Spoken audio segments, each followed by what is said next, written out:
Hello বন্ধুরা, আমার আরেকটি নতুন ভিডিওতে আপনাদের সকলকে ওয়েলকাম জানাই। নভেম্বর মাস মানেই শীত শুরু, আর শীত শুরু মানেই ড্রাগন গাছে ফুল ফল আসা বন্ধ এবং ড্রাগন গাছের যত্ন পরিচর্যা করার দিন শুরু। ড্রাগন গাছে আবার ফুল ফলের দেখা মিলবে মার্চ এপ্রিল মাস থেকে। মধ্যেখানে শীতের এই ৩-৪টি মাস ড্রাগন গাছের খুব ভালোভাবে যত্ন পরিচর্যা করে নিতে হবে। আর শীতকালের এই পরিচর্যার ফলেই ড্রাগন গাছে অসংখ্য কচি ডাল বের হবে, যেগুলোতে শীতের শেষে অনেক ফল পাওয়া যাবে।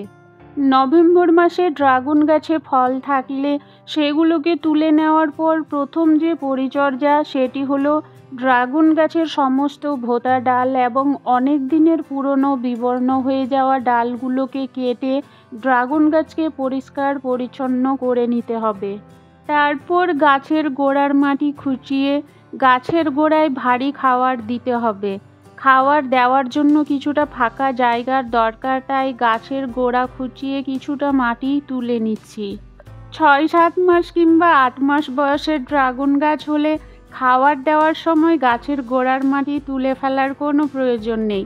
গাছের গোড়ার মাটি সামান্য একটু খুঁচিয়ে খাবার দিলেই হবে।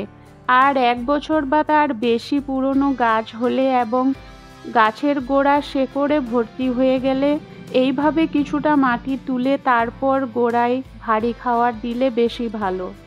আমার ড্রাগন গাছগুলো অবশ্য এখনও ১ বছরের হয়নি, অথচ গোড়ার মাটি একেবারে শেকড়ে ভর্তি হয়ে গেছে। এই অবস্থায় শুধুমাত্র গোড়ার মাটি খুঁচিয়ে খাবার দিলে তেমন কোনো কাজ হবে না, তাই কিছুটা মাটি খুঁচিয়ে বের করে নিচ্ছি। আর মাটি খুঁচোনোর সময় বেশ কিছু শেকড়ও কেটে যাচ্ছে, তাতে ভয় পাওয়ার কিছু নেই। খাবার দেওয়ার কিছুদিন পর আবার নতুন করে শেকড় বেরিয়ে যাবে।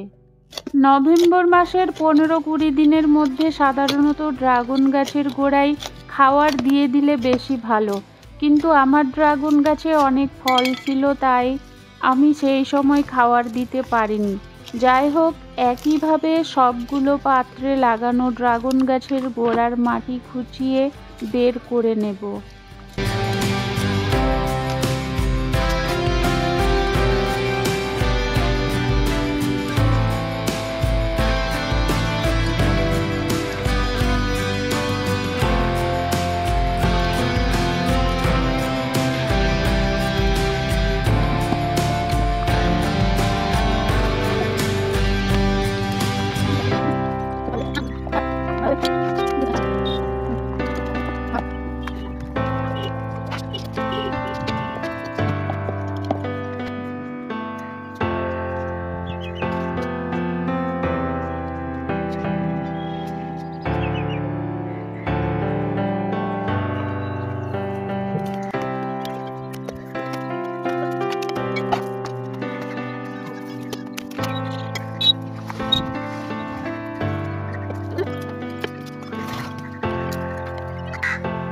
ক্যারেট, বড় গামলা এবং ছোট ছোট টবে লাগানো সবগুলো ড্রাগন গাছের গোড়ার মাটি খুঁচিয়ে বের করে নিয়েছি।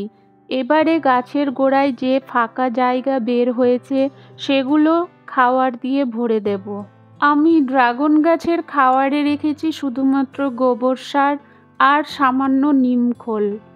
১ বছরের বেশি পুরনো গোবর সার ভালোভাবে ২-৩ দিন রোদে শুকিয়ে নিয়েছি এবং তার সঙ্গে সামান্য নিমখোল মিশিয়ে ড্রাগন গাছের এই খাবার রেডি করেছি। আমি ড্রাগন গাছের ভারী খাবার হিসেবে শুধুমাত্র গোবর সারই ব্যবহার করে থাকি।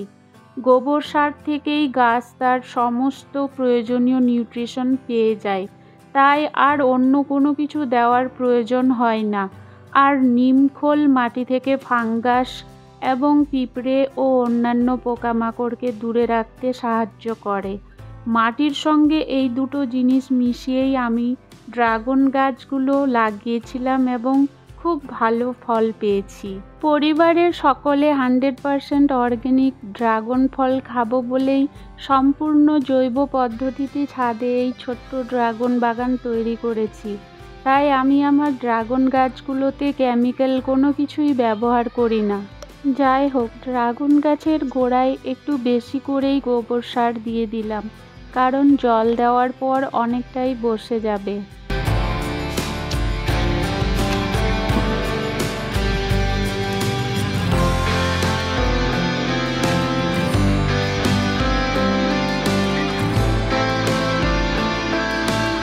একইভাবে ফলের ক্যারেট এবং ছোট ছোট টবগুলোতে লাগানো ড্রাগন গাছের গোড়ায় খাবার দিয়ে দিলাম। এবারে ভালোভাবে জল দিয়ে দেব। তবে আমি ড্রাগন গাছে প্লেন জল কখনোই দিই না। ড্রাগন গাছে জল দিতে হলেই পেঁয়াজের খোসা ভেজানো জল মিশিয়ে তবেই দিই। এই জারে সারা বছর পেঁয়াজের খোসা ভেজানো থাকে, শেষ হয়ে গেলে আবার ভিজিয়ে রাখি। যাই হোক, এখানে আমি দুটো বালতিতে জল নিয়েছি, একটিতে 20 লিটার আর আরেকটিতে 10 লিটার। 10 লিটার জলে 1 মগ আর 20 লিটার জলে 2 মগ পেঁয়াজের খোসা ভেজানো জল মিশিয়ে ড্রাগন গাছের গোড়ায় দেব। ড্রাগন গাছের গোড়ার মাটি খুঁচোনোর সময় অনেক শেকড় কেটে গেছে।